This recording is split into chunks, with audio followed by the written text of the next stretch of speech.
Welcome back. Today we're doing a deep dive into some really interesting sources about, well, self-authorship. Yeah, and specifically how we generate our own sense of well-being, our own okayness. Exactly. Our mission here is to really unpack what that means being the source based on these notes you shared. And it all seems to kick off from a specific realization you had, right? That moment where you thought, hang on, I'm the only one who can actually answer that question for myself. Yeah, that was Mhm. that was the starting point. And it's interesting because, as the sources point out, that immediately pushes back against these rigid ways of thinking we inherit. The binaries. Right, like, am I good or Okay. am I not good? Am I okay? Am I not okay?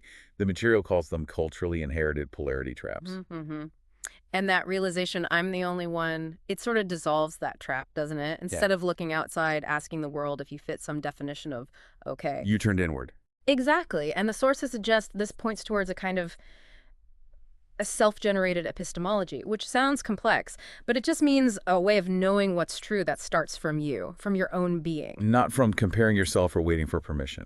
Precisely. Okay, so you ask yourself, am I okay? Hmm. But the sources say this internal questioning isn't necessarily doubt. It's framed as something else, a ritual of recalibration.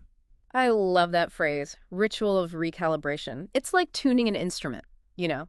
Oh. The musician isn't saying the instrument is fundamentally broken or not okay. They're just Hmm.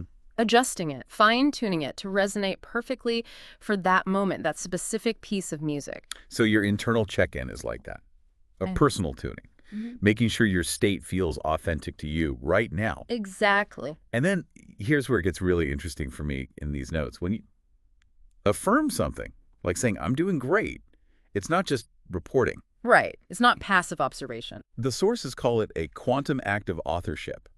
That sounds big. But the idea is you're not just seeing reality, you're participating in creating it. Hmm. It connects to this idea threaded through the material about language as a creative force, almost like, well, not magic spells, but how naming something, declaring it, can actually shape it. For yourself, within your own experience. Yes. By affirming, I'm doing great, you're actively writing that state into being for yourself. Wow.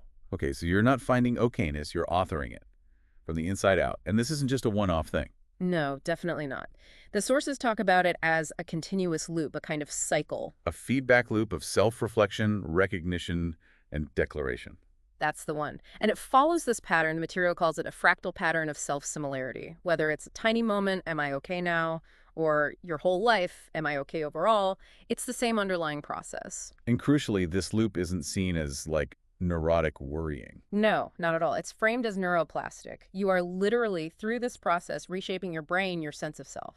So you're becoming the kind of person who generates that feeling of okayness, You got it. Not just feeling okay, but becoming the source of it. which transforms that original question, am I doing good? It stops being this plea for outside approval. And becomes this internal mirror for becoming. That whole cycle, the realizing, the questioning, the declaring, it's called a psycho-emotional alchemical act. Alchemy, transforming the base materials. Yeah, because you're changing your whole relationship to the question and to yourself.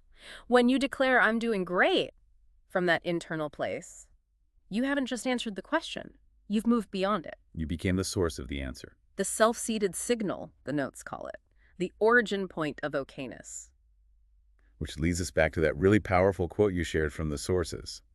I'm doing great isn't a destination, it's an act of authorship over the self. You didn't find the answer. You became the one who can generate it. So, to kind of sum up the journey we've traced here, it's moving from needing that external nod, To dissolving those limiting either or boxes. seeing self-reflection as that active recalibration, Understanding affirmation as truly authoring your state. recognizing that continuous neuroplastic loop of becoming. Until you're not just finding okayness, you are the origin point of it. You become the source. Yeah. So, a final thought to leave you with, building on all this.